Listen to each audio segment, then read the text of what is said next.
મિત્રો આજના વિડીયોમાં હું તમને કેસરિયાજી તીર્થ અથવા તો ઋષભદેવ જૈન મંદિર નામ છે તેના વિશે હું જણાવીશ। તમે ચેનલ પર નવા હો તો ચેનલને સબસ્ક્રાઇબ કરી લેજો, તમને ડેલી આ ચેનલ પર નવા નવા મંદિરોની માહિતી જાણવા મળશે।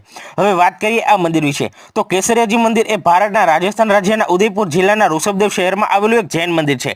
જૈન ધર્મના દિગંબરા અને શ્વેતાંબર બંને સંપ્રદાય દ્વારા આ મંદિરને એક મહત્વપૂર્ણ તીર્થસ્થાન માનવામાં આવે છે। આ મંદિરનું નિર્માણ 874 ઈરામાં મેવાડના શાસક રાવલ ખુયારના શાસન દરમિયાન થયું હતું। મંદિરને સમૃદ્ધ વેપારીઓ તરફથી સમર્થન મળ્યું કારણ કે તે દરિયાકાંઠેથી મેવાડ રાજ્ય તરફના એક મહત્વપૂર્ણ વેપાર માર્ગ પર સ્થિત હતું।